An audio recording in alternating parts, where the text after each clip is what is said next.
The story begins in a small town in America, where we see people enjoying a picnic by the riverbank. But suddenly, without any person in it, a boat floats toward them on the river.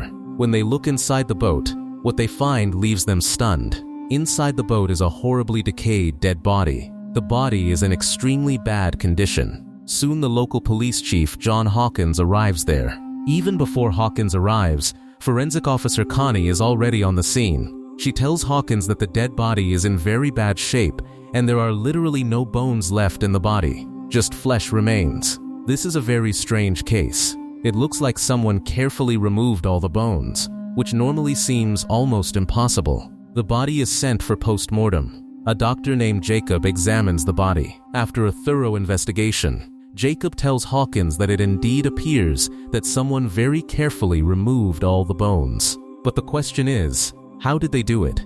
Jacob also finds a bee-like insect inside the body. He puts that insect in a jar. Hawkins gives the jar to Connie so she can keep it carefully. It might serve as evidence and help determine the cause of death. Soon, Connie finds out the man's name. The man's name was Dr. Cole Parsons. He was a scientist who had come to live here about a year ago. They found his wallet and some belongings right on the boat. He used to be a professor at a university before, but then he left everything and went to live alone by the riverbank in the middle of the forest. Hawkins will have to go to that man's house to properly investigate this case. After this, we see a girl named Meg, who is Hawkins' ex-girlfriend. Meg works as a guide for the police in the forest. Hawkins meets Meg and gives her full details about the case. Meg knew that scientist. About a year ago, Meg had also helped that scientist bring some of his belongings. She knew he was working on some experiment, but she didn't know much more about the experiment. Hawkins asks Meg to come along so the case can be properly investigated, and Meg immediately agrees. Hawkins also asks Jacob to come along. Before setting out on this investigation, Hawkins gathers some information and then receives another disturbing piece of news. That scientist also had a young daughter who had gone missing about a year ago, and no one has been able to find her till today. The next day, Hawkins, Meg, and Jacob pack all their gear and head toward the dense forest. Part of this journey will have to be by boat so they can reach the scientist's cabin. While they are on their way, Connie's call suddenly comes. Connie tells them that the insect found in the man's body had died yesterday but came back to life today. Connie asks if she should send this insect to the lab for examination, but Hawkins says wait for me to return. Connie also tells them that when the scientist's daughter went missing, his wife's mental balance was disturbed and she was kept in the hospital for 3 months. She kept blaming her husband repeatedly for the disappearance of their daughter. As night falls, Hawkins, Meg, and Jacob reach their destination. The beautiful house that once stood by the riverbank is now a creepy, lonely cabin. No one comes or goes, and there is no maintenance at all. Meg feels very sad seeing this because when she came here a year ago, this place was very beautiful. Hawkins tells Meg and Jacob to wait outside while he first goes inside to check if there is any danger. He also calls out in case someone is inside. But the place is completely destroyed. All the furniture and belongings are scattered here and there, and just by looking it is clear that no one has lived here for a very long time. When Hawkins starts investigating the place, he finds some very strange things, like a ceiling that is moving in an odd way, making it seem almost alive. Soon Hawkins finds a room whose door is very tightly closed. For now, he does not open that door and goes outside to call Meg and Jacob. It is already very late at night, so they decide that going back into the forest now is not right. They will stay here tonight. But the atmosphere of this place is very strange and frightening. Even while walking around the house, weird and scary sounds are echoing. Hawkins says there is nothing to be afraid of. These sounds are probably from some rat or raccoon. But actually the tension keeps increasing. Suddenly the lights in the cabin start flickering on and off, making the place feel even stranger and scarier. Soon, they see a basement door. They think sleep won't come here anyway. So let's do a little investigation. Down in the basement they find a large electricity generating machine. This strange machine looks like a big industrial charger. They do not fully understand what this machine does, but it looks very powerful and dangerous. Hawkins had also read about a similar machine in the research he did before coming here, While investigating the kitchen of the house, they find that some wires are going upward from the kitchen cabinet. All three guess that whatever machine is present in this house must be in the room upstairs. Well, the room that was previously closed for Hawkins opens by itself. Hawkins calls his friends, and all three go inside. Strange photos are stuck on the walls, and mysterious symbols related to a cult are drawn. But there are also some science-related things. It looks like a mixture of science and black magic. Some photos there are extremely heart-shattering. While they are investigating, suddenly a spider bites Jacob on the mouth. Scared and panicked, Jacob runs out of his room. Hawkins calls Connie and asks her to find out who built this strange house. But due to electromagnetic radiation coming from the ceiling, his phone signal breaks. Meanwhile, there is also some tension between Jacob and Hawkins regarding Meg. Actually, before Hawkins, Meg was Jacob's girlfriend, and he still loves her somewhere. Because of this, the atmosphere among the three becomes a bit strange. As soon as they start preparing to sleep, Hawkins says that all three should stay in one room so that if any danger comes, they can face it together. But Meg says, "Look, I need my own room. I cannot adjust with you people." At night, Jacob becomes very sick. Perhaps because of that spider bite, no one is able to sleep properly. Meg comes to Hawkins' room because she feels there is some very bad power in this place. Although she has spent many nights alone in the forest till today, the feeling of this place is something different. There is some very evil demonic power present here. While talking, these two come closer, and intimacy starts growing between them. Then we see that a ladder comes down automatically from the ceiling. Jacob's condition is getting worse from bad. It seems as if he is no longer in his own control. Suddenly some sound comes from outside. Meg and Hawkins quickly wear clothes. They pick up weapons and go outside where a woman is standing in front of them pointing a gun.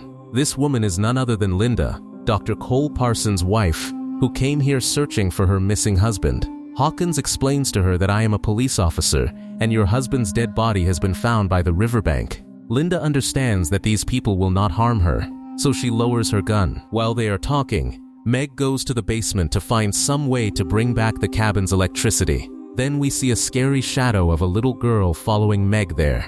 Meg finds a doll there which she keeps with her.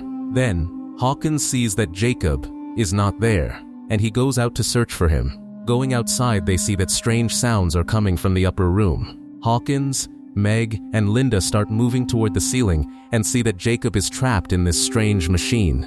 They pull Jacob out, but it seems as if Jacob is no longer Jacob. He looks completely lost. During this incident, Linda hears the voice of her lost daughter calling her mother from the upper room. After pulling Jacob out of the machine, Hawkins and the others ask Jacob questions about how this machine started and what he was doing in the upper room. Poor Jacob is panicked and looks weak. He keeps repeating the same thing, that I don't know how all this happened. Linda is standing in front of that machine looking a little scared while watching him. Meg comes there and asks Linda if you have any idea what this machine is. Linda tells that this is an electromagnetic machine used to create very powerful magnetic fields. She warns that this machine is extremely dangerous and life-threatening for humans. Hawkins takes Linda to that room where strange photos are stuck on the walls. Seeing all this, Linda gets even more scared. She has lived with her husband for 10 years and knows very well that this work is not his at all. She says with full confidence that this work is absolutely not my husband's. Now she is afraid that perhaps some extremely frightening thing has taken control of my husband. Then Hawkins finds a laptop there with a password on it, so he cannot open it. He asks Linda for help in opening this password. Before they can do anything, they see Cole standing outside the house through the window. He is alive and completely fine. They run outside in panic and understand that this is not an illusion. Cole is really alive. In anger, Linda slaps Cole hard, but Cole does not give any rude reply. He says, "Your anger is justified. Go ahead and hit me." Inside, everyone sits comfortably. Hawkins asks Cole, "Where were you all this time? And what happened here? Why is this house in such condition?" He also tells Cole about the dead body found in the boat by the riverbank. Cole is laughing off all these things. He does not give a direct answer to any question about the machine. At the police station, Connie is continuously trying to contact Hawkins. The fly that was found in the corpse's body had come back to life, but now it has turned into 2 flies. This could be because of Cole's machine. Meanwhile, we see that Jacob's condition is getting worse from bad. Terrifying changes start happening in his body. New nails grow over the nails. Soon new teeth and bones grow over the bones. He is changing very rapidly. All this is probably happening because of the radiation from that machine. Hawkins asks Cole many questions, but Cole does not give any correct answer. Even when Linda asks him where you went, he does not give any proper reply. And here Jacob is accepting Cole's words as if he is his servant. When Linda goes to see Jacob's condition, seeing his body changed in such a terrible way, she gets very scared. She immediately goes to tell Hawkins and Meg. Seeing such terrifying changes in Jacob's body, they understand that they have to get out of here as soon as possible. When they come outside, they see that the boat they came here in is now missing. Hawkins now gets even more suspicious of Cole, but Cole is still taking all these things as a joke. Hawkins loses his temper in anger. He punches Cole hard and ties him up so that he cannot create any more trouble ahead. Linda says we should search a little. There must be someone nearby who can help us get out from here. Hawkins and Meg leave from there to search for people nearby. They soon reach a camping site where a lot of belongings are lying. There is also a place to stay and eat, but inside this camp, there are many rotten, dead bodies. Seeing them both immediately run away from there.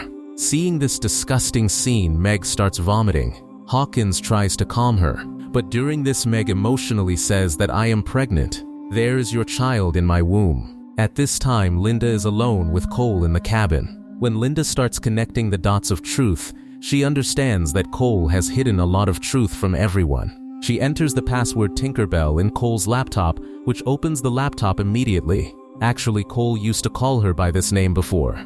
After a little investigation, she finds some scary videos in the laptop in which Cole experimented on many people. Every person who passed through that machine came out with an evil power inside them, as if some evil force took possession of them. Linda also learns that Cole himself has passed through this machine, and the corpse found by the riverbank is really Cole's, and the Cole in front of them is not her husband, but a demonic monster created by this machine. In these videos, she also sees that Cole sacrificed his own daughter in this birthday experiment. Meanwhile, Cole locks Linda in that room so that she cannot interfere in his work. When Hawkins and Meg return, they see that Cole is missing from there. Hawkins tells Meg to wait outside so he can go inside and check if there is any danger. He picks up his gun and goes inside. Jacob's body suddenly starts opening from inside, and a dangerous creature comes out of his remaining body. It immediately attacks Hawkins. Hawkins faces this demon with all his strength. Just then Meg comes inside and shoots that demon, killing it. Seeing this terrifying scene, Hawkins decides that they have to destroy this machine so that this madness can be ended. He sends Meg outside for her safety and starts preparing to burn the machine. For this, he uses petrol and homemade bombs. Soon Linda comes out of that room holding an axe. She wants to finish Cole in any condition. When she reaches the basement, she sees her daughter going inside the machine. Emotionally, Linda also goes inside the machine and becomes a victim of this dangerous power. Outside, people hunted in the same month start moving toward the cabin from various places in the forest. Meg keeps killing as many as she can, but it is of no use because these strange people start coming out of the forest very fast. Meanwhile, in the basement, Hawkins finds petrol and he picks it up and starts going to the upper room. Now Linda's body has also changed a lot, because of which Meg is forced to shoot and finish her too. In the upper room, a fight starts between Hawkins and Cole. Cole bites off 2 of Hawkins' fingers with his mouth. Hawkins crushes Cole's head with an iron rod. Taking the opportunity, Hawkins sets the machine on fire. The fire starts spreading very quickly, so Hawkins shouts to Meg to go outside. Meg goes outside, but Cole gets up again and catches Hawkins so that he cannot escape. With a huge explosion, the entire house blows up and everything gets destroyed. But Hawkins sacrifices his life in the process of stopping him. Now Meg is left alone, and seeing attacks from all sides, she becomes numb. 8 months later, we see Meg completely safe and sound at her home. Connie comes to her to give her some of Hawkins' belongings. As soon as Connie leaves after giving the belongings, she burns all that stuff. After this, we see Meg's rotten body lying under a tree. This shows that the real Meg is dead.